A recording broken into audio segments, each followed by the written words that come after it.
Hello दोस्तों, स्वागत है आपका हमारे चैनल यूपी एग्ज़ाम क्विज़र में। दोस्तों, आज के वीडियो में हम 4 जुलाई से संबंधित उत्तर प्रदेश के सभी एग्ज़ाम्स के लिए मोस्ट इम्पॉर्टेंट करंट अफेयर के क्वेश्चंस को डिस्कस करेंगे और हर एक क्वेश्चन से रिलेटेड आपको फैक्ट भी बताएंगे। और वीडियो के अंत में हम आपसे एक क्वेश्चन भी पूछेंगे जिसका जवाब आपको कमेंट बॉक्स में देना है। और अगर आपको इसकी PDF डाउनलोड करनी है तो इसकी PDF आप हमारे टेलीग्राम ग्रुप से डाउनलोड कर सकते हैं। टेलीग्राम ग्रुप की लिंक आपको वीडियो के डिस्क्रिप्शन में मिल जाएगी। तो चलिए शुरू करते हैं।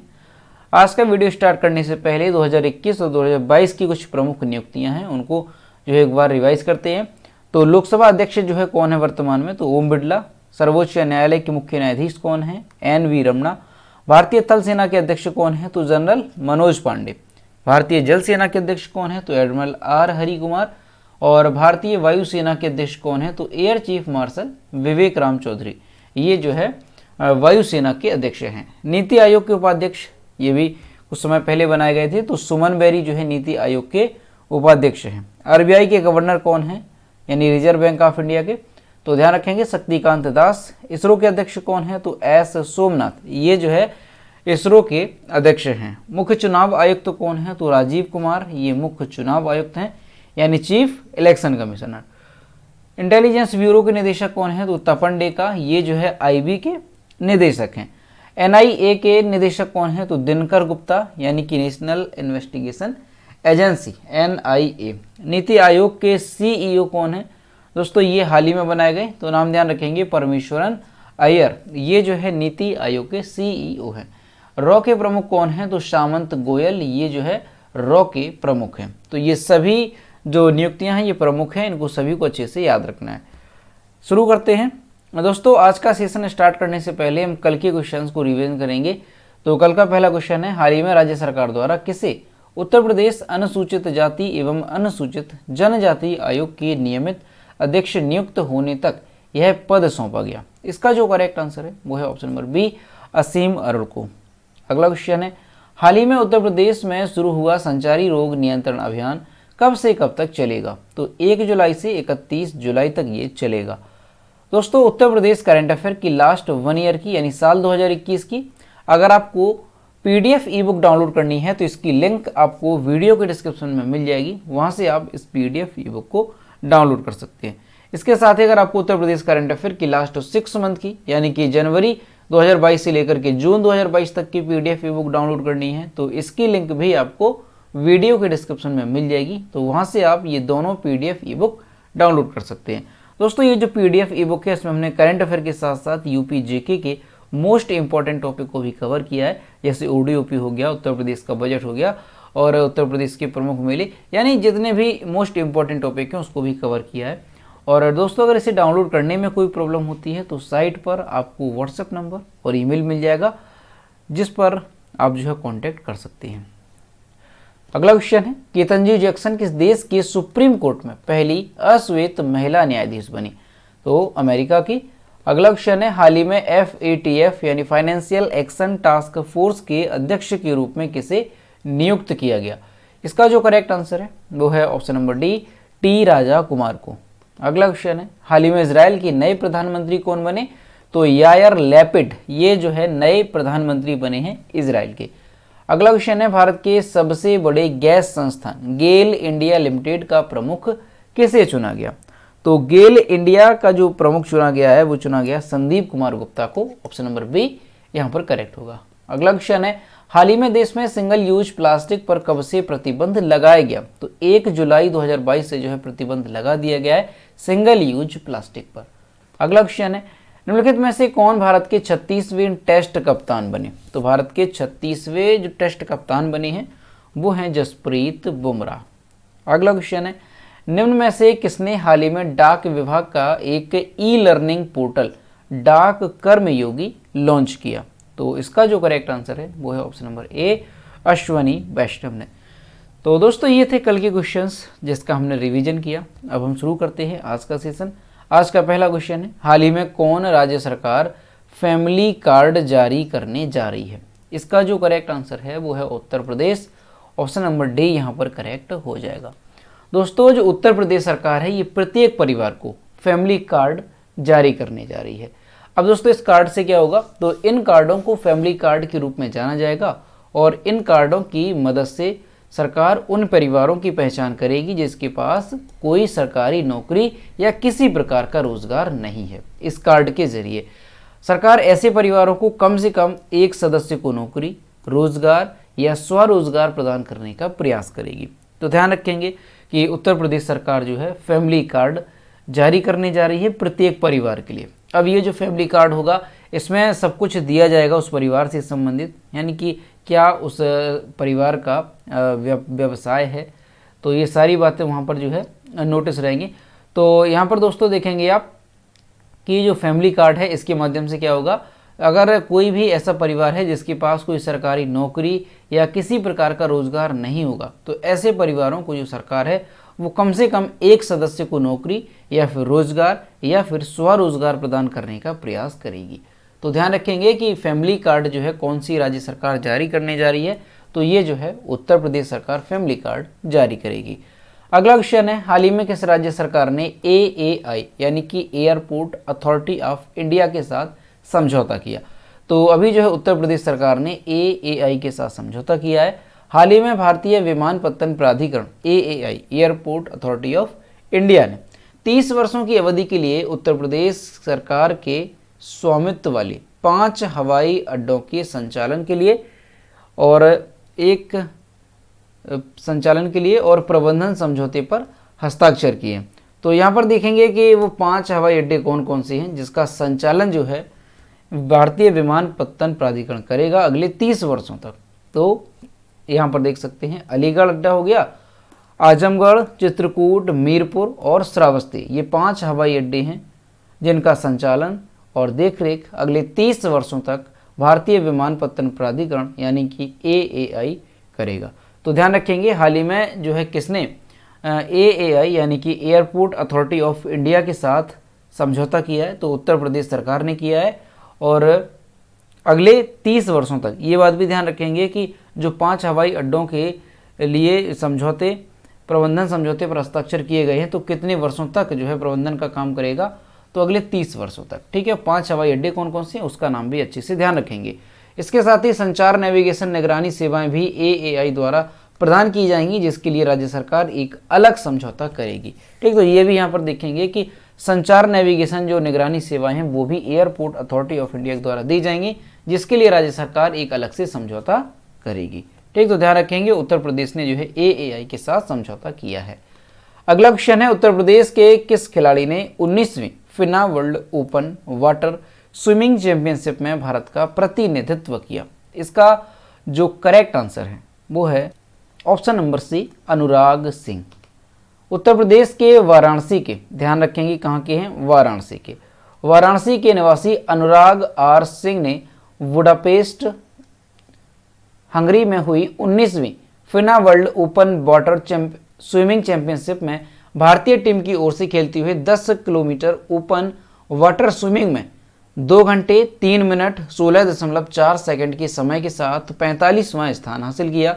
उत्तर प्रदेश तैराकी एसोसिएशन के जो सचिव हैं रविन कपूर, उनके अनुसार इस चैंपियनशिप के दौरान 29 जून को यह स्पर्धा हुई थी जिसमें 19 साल के अनुराग ने 65 प्रतिभागियों के मध्य यह उपलब्धि हासिल की और उसका आने वाले समय में भविष्य काफ़ी उज्ज्वल है।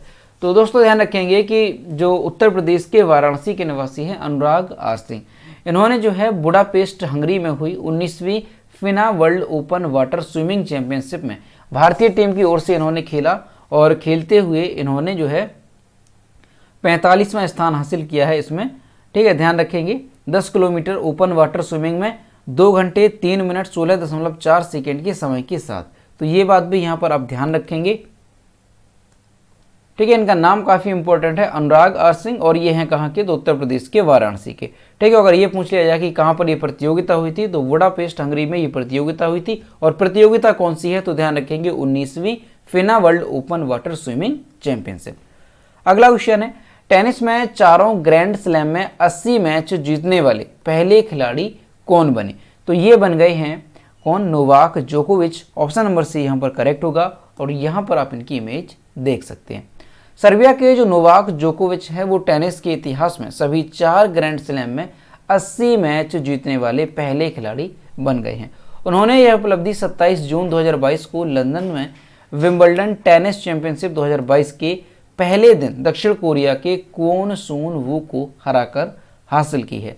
मई 2022 में फ्रेंच ओपन क्वार्टर फाइनल में राफेल नडाल से हारने के बाद जोकोविच पहली बार खेल रहे थे। तो दोस्तों ध्यान रखें, क्वेश्चन मोस्ट इंपॉर्टेंट है कि सर्बिया के नोवाक जोकोविच हैं टेनिस खिलाड़ी। उन्होंने जो है टेनिस के इतिहास में इन्होंने इतिहास रचा कि टेनिस के इतिहास में सभी 4 ग्रैंड स्लैम में इन्होंने 80 मैच जीते और 80 मैच जीतने वाले ये पहले खिलाड़ी बन गए हैं। ठीक है, तो इनका नाम काफ़ी इंपॉर्टेंट है, ध्यान रखेंगे। ये सर्बिया के हैं, नाम है नोवाक जोकोविच और ये उपलब्धि इन्होंने कब हासिल की? तो 27 जून 2022 को लंदन में विंबलडन टेनिस चैंपियनशिप 2022 के दौरान। ध्यान रखेंगे 80 मैच जीतने वाली ये दुनिया के पहले खिलाड़ी बन गए हैं नोवाक जोकोविच। अगला क्वेश्चन है, भारत और ऑस्ट्रेलिया के बीच 9वीं आर्मी टू आर्मी स्टाफ वार्ता का आयोजन कहाँ किया गया? इसका जो करेक्ट आंसर है वो है ऑप्शन नंबर बी, देहरादून। ऑस्ट्रेलियाई सेना और भारतीय सेना के बीच 9वीं आर्मी टू आर्मी स्टाफ वार्ता 29 जून 2022 को देहरादून में आयोजित की गई थी। भारतीय सैन्य अकादमी देहरादून में वार्ता हुई और दोनों पक्षों ने रक्षा सहयोग को बढ़ावा देने वाली गतिविधियों के लिए रोड मैप की समीक्षा की।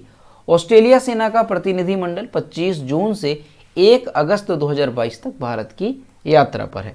तो ध्यान रखेंगे ऑस्ट्रेलिया सेना और भारतीय सेना के बीच जो है 9वीं आर्मी टू आर्मी स्टाफ वार्ता हुई। कहाँ पर हुई? तो ध्यान रखेंगे देहरादून में हुई, 29 जून 2022 को हुई। और इस वार्ता में जो 9वीं आर्मी टू आर्मी स्टाफ वार्ता हुई, इसमें जो है दोनों पक्षों ने रक्षा सहयोग को बढ़ावा देने वाली गतिविधियों के लिए रोड मैप की समीक्षा की है। अब दोस्तों ये जो देहरादून है ये उत्तराखंड में है। तो उत्तराखंड की अगर बात करें तो उत्तराखंड से संबंधित कुछ प्रमुख बातें हैं जो आपको अच्छे से याद रखनी है। ठीक है, सबसे पहली बात तो भारत का जो सबसे पुराना राष्ट्रीय उद्यान है वो कौन सा है? तो जैसा कि आप जानते हैं कौन सा है? Jim Corbett. Jim Corbett. अब दोस्तों जो जिम कॉर्बेट है ये भारत का सबसे पुराना राष्ट्रीय उद्यान है, लेकिन इसका जो है नाम बदल दिया गया। जिम कॉर्बेट से इसका नाम क्या हुआ? तो अब जो है वर्तमान में इसे रामगंगा नेशनल पार्क कहा जाता है। ठीक, ध्यान रखेंगे आप, रामगंगा नेशनल पार्क इसका जो है नाम अब हो गया है। ठीक, ये ध्यान रखेंगे।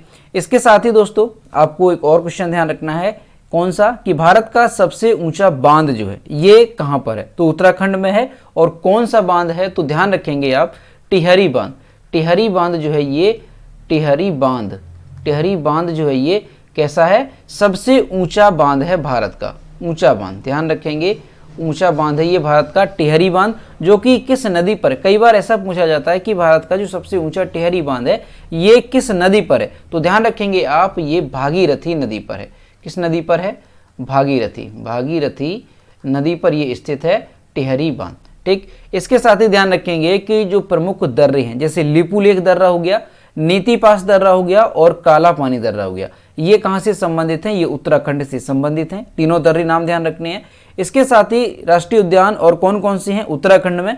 तो राजाजी नेशनल पार्क हो गया, नंदा देवी नेशनल पार्क हो गया और केदारनाथ और गोविंद ये जो है और जिम कॉर्बेट, ये सारे राष्ट्रीय उद्यान है कहाँ से संबंधित? उत्तराखंड से। ठीक है, एक बार इनको जो है आप लोग नोट कर लीजिएगा। इसके साथ ही दोस्तों करंट से संबंधित अगर क्वेश्चन देखें तो स्वास्थ्य सेवा के क्षेत्र में ड्रोन लॉन्च करने वाला पहला भारतीय राज्य कौन सा बना? तो ये बना है उत्तराखंड। ठीक है, इसके साथ ये क्वेश्चन और ध्यान रखेंगे कि देश का पहला लिक्विड मिरर टेलीस्कोप कहां पर जो है स्थापित किया गया? तो उत्तराखंड में किया गया, देवस्थल पहाड़ी पर। ये भी क्वेश्चन काफी इंपॉर्टेंट है, अच्छे से याद रखेंगे। तो दोस्तों ये कुछ प्रमुख क्वेश्चन हैं जो कि आपके एग्जाम्स के लिए मोस्ट इंपॉर्टेंट है, ध्यान रखेंगे। और योजना से संबंधित ध्यान रखेंगे कि हिम प्रहरी योजना आपके उत्तराखंड से संबंधित है। 4 धाम परियोजना ये भी उत्तराखंड से संबंधित है। एक और योजना थी 1064, कौन सी थी? 1064 भ्रष्टाचार विरोधी मोबाइल ऐप, ये जो है उत्तराखंड सरकार ने लॉन्च किया था। तो ये सारे योजनाएं और जो सारे क्वेश्चंस हैं वेरी इंपॉर्टेंट हैं, सभी आपको अच्छे से याद रखने हैं। अगला क्वेश्चन है, निम्न में से किसने हाल ही में आयोजित उद्यमी भारत कार्यक्रम में रैंप योजना का शुभारंभ किया? तो प्रधानमंत्री नरेंद्र मोदी ने, प्रधानमंत्री नरेंद्र मोदी ने रैंप का फुल फॉर्म ध्यान रखेंगे, raising and accelerating MSME performance, ये रैंप का फुल फॉर्म है। तो रैंप छोटे लघु मध्यम विनिर्माण उद्यमों के प्रदर्शन को बढ़ाने के लिए लॉन्च की गई है। भारत सरकार ने एक दूरदर्शी योजना की शुरुआत की है जो कि छोटे लघु मध्यम विनिर्माण उद्यमों के प्रदर्शन को बेहतर बनाने में लाभकारी होगी। इस केंद्रीय सेक्टर वाली योजना में विश्व बैंक की भी सहायता ली जाएगी। 30 जून 2022 को प्रधानमंत्री ने विज्ञान भवन में बताया कि छोटे लघु मध्यम विनिर्माण उद्यमों के लिए उद्यमी भारत के तहत कई योजनाओं की शुरुआत की गई है। तो दोस्तों ध्यान रखेंगे कि रैंप योजना का किसने शुभारंभ किया, तो ध्यान रखेंगे प्रधानमंत्री नरेंद्र मोदी ने इस योजना को लॉन्च किया। देखिए इससे संबंधित आपसे इसका फुल फॉर्म भी पूछा जा सकता है, तो ध्यान रखेंगे कि raising and accelerating MSME performance, ये इसका फुल फॉर्म है, ये भी आप अच्छे से याद रखेंगे। दोस्तों रैंप योजना का उद्देश्य क्या है, तो अगर इसके उद्देश्य की बात करें तो जो रैंप योजना है इसके तहत छोटे लघु मध्यम विनिर्माण उद्यमों के लिए कार्यक्रम डिजाइन किया जाएगा। छोटे लघु मध्यम विनिर्माण उद्यमों को बेंचमार्किंग की मदद से इंटरनेशनल एक्सपोजर भी मिलेगा। ठीक है, तो ये आप ध्यान रखेंगे। और देश भर के 63 मिलियन उद्यमों को जो है लाभ पहुंचाया जाएगा इस रैंप जो योजना है इसके माध्यम से। ठीक है, तो ये आप ध्यान रखेंगे कि रैंप योजना प्रधानमंत्री नरेंद्र मोदी ने लॉन्च की है। दोस्तों यहाँ से कुछ क्वेश्चन आप याद रखेंगे, जैसे मंदिर 360 मंदिर 360 जो वेबसाइट है ये जो है किस मंत्रालय के द्वारा शुरू करी गई है, तो ध्यान रखेंगे संस्कृति मंत्रालय के द्वारा। संस्कृति मंत्रालय के द्वारा मंदिर 360 जो वेबसाइट है इसे शुरू किया गया। ऑपरेशन सर्द हवा, ऑपरेशन सर्द हवा किसने शुरू किया, तो ध्यान रखेंगे बीएसएफ। स्वनिधि से समृद्धि, स्वनिधि से समृद्धि जो है ये किस मंत्रालय ने शुरू की, तो ध्यान रखेंगे आवास और शहरी मामलों के मंत्रालय ने, आवास और शहरी मामलों के मंत्रालय, आवास और शहरी, आवास और शहरी मामलों के मंत्रालय के द्वारा। बी ब्रेक ऐप ये जो है किस मंत्रालय ने शुरू किया, तो ध्यान रखेंगे आयुष मंत्रालय, आयुष मंत्रालय। और ऑपरेशन गंगा, दोस्तों ऑपरेशन गंगा क्या है, तो ये जो है भारत सरकार द्वारा शुरू किया गया था। जब यूक्रेन और रूस के बीच में युद्ध हुआ तो यूक्रेन से भारतीय नागरिकों को वापस लाने के लिए ऑपरेशन गंगा शुरू किया गया। ध्यान रखेंगे आप, यूक्रेन से इंडिया वापस लाने के लिए जो नागरिक थे उनको, उसके लिए ऑपरेशन गंगा शुरू किया गया था। ठीक है, तो ये सारे क्वेश्चन मोस्ट इंपॉर्टेंट है, ध्यान रखेंगे। अगला क्वेश्चन है, भारत के किस राज्य के सीकर जिले में रोहिल में यूरेनियम की खोज की गई, इसका जो करेक्ट आंसर है वो है option number D Rajasthan. Rajasthan के सीकर जिले में रोहिल में हाल ही में यूरेनियम की खोज की गई है, जिसे रिजर्व के साथ यह राज्य दुनिया के नक्शे पर आ गया। यह राज्य की राजधानी जयपुर से लगभग 120 किलोमीटर की दूरी पर स्थित है। अब आंध्र प्रदेश झारखंड के बाद जो राजस्थान है ये तीसरा राज्य बन गया है जहां पर यूरेनियम पाया गया है। तो दोस्तों ध्यान रखेंगे कि हाल ही में जो राजस्थान का सीकर जिला है यहाँ पर रोहिल में यूरेनियम की खोज की गई है, और यूरेनियम की खोज के साथ ही जो राजस्थान है ये तीसरा राज्य बन गया है जहाँ पर यूरेनियम पाया गया है। इससे पहले आंध्र प्रदेश झारखंड में यूरेनियम जो है पाया गया था, तो अभी राजस्थान भी ये तीसरा राज्य बन गया है। तो आप अच्छे से ध्यान रखेंगे ये दुनिया के नक्शे पर आ गया, यानी काफ़ी ज़्यादा चर्चा में आ गया है। ठीक है, ध्यान रखेंगे राजस्थान कहाँ पर, सीकर जिले में, और कहाँ पर, रोहिल में। दोस्तों राजस्थान की अगर बात करें तो सबसे पहले मैप में देखेंगे कि राजस्थान है कहाँ पर। तो यहाँ पर आप मैप में देख सकते हैं ये है राजस्थान। दोस्तों जो राजस्थान है ये भारत के किन किन राज्यों की सीमा को साझा कर रहा है, तो यहाँ पर आप देख सकते हैं गुजरात हो गया, मध्य प्रदेश हो गया, इसके साथ ही यहाँ पर उत्तर प्रदेश हो गया, ऊपर की ओर हरियाणा हो गया और पंजाब हो गया। तो ये सारे राज्य हैं जिनकी सीमा को साझा करता है राजस्थान। दोस्तों राजस्थान की कैपिटल क्या है, तो जयपुर। राजस्थान के चीफ मिनिस्टर अशोक गहलोत, राजस्थान के governor Kalraj Mishra. Rajasthan area wise अगर देखा जाए, एरिया वाइज अगर देखा जाए तो ये पहले नंबर पर आता है, यानी क्षेत्रफल की दृष्टि से भारत का सबसे बड़ा राज्य है। वहीं अगर पॉपुलेशन वाइज अगर राजस्थान को देखा जाए, पॉपुलेशन वाइज अगर देखा जाए तो ये 7वें नंबर पर आता है, ये भी ध्यान रखेंगे। इसके साथ ही दोस्तों देखना है कि क्षेत्रफल की दृष्टि से भारत का सबसे छोटा राज्य कौन सा है क्षेत्रफल की दृष्टि से, तो गोवा जो है ये सबसे छोटा राज्य है, ध्यान रखेंगे। एरिया वाइज देखा जाए तो गोवा जो है सबसे छोटा राज्य है जिसकी 28th रैंक आती है। इसके साथ ही अगर पॉपुलेशन में देखा जाए, पॉपुलेशन वाइज अगर देखा जाए कि सबसे छोटा राज्य कौन सा है, तो ध्यान रखेंगे सिक्किम, सिक्किम जो है ये सबसे छोटा राज्य है जनसंख्या की दृष्टि से, और वहीं जनसंख्या की दृष्टि से सबसे बड़ा राज्य कौन सा है, तो आपको पता होगा ये हमारा उत्तर प्रदेश है। तो ये सारे क्वेश्चन अच्छे से याद रखना है। अगला क्वेश्चन है दोस्तों, यहाँ पर राजस्थान के कुछ इंपॉर्टेंट क्वेश्चन है। भारत का सबसे ऊंचा जो मेडिकल टावर है ये कहाँ पर बन रहा है, तो ध्यान रखेंगे राजस्थान के जयपुर में। जयपुर में जो है भारत का सबसे ऊंचा मेडिकल टावर बनाया जा रहा है। ऊंचाई कितनी है, तो 115.5 मीटर, 15.5 मीटर जो है इसकी ऊंचाई है। अगला क्वेश्चन है, इसका पहला ऐसा सरकारी अस्पताल जहां डॉक्टरों को श्रद्धांजलि देने के लिए मेमोरियल बनाया जाएगा, तो कौन सा है, तो ध्यान रखेंगे ऐसा पहला राज्य कौन सा है, तो राजस्थान है। और राजस्थान में कौन सा अस्पताल है, तो सवाई मानसिंह अस्पताल, ये जो है देश का पहला अस्पताल है। भारत का 52वां टाइगर रिजर्व कौन सा है, तो ध्यान रखेंगे रामगढ़ विषधारी। रामगढ़ विषधारी जो है ये भारत का 52वां टाइगर रिजर्व है। और दोस्तों ये कहाँ पर है, तो बूंदी राजस्थान में स्थित है। मुख्यमंत्री चिरंजीवी योजना कहाँ से संबंधित है, तो ध्यान रखेंगे राजस्थान से।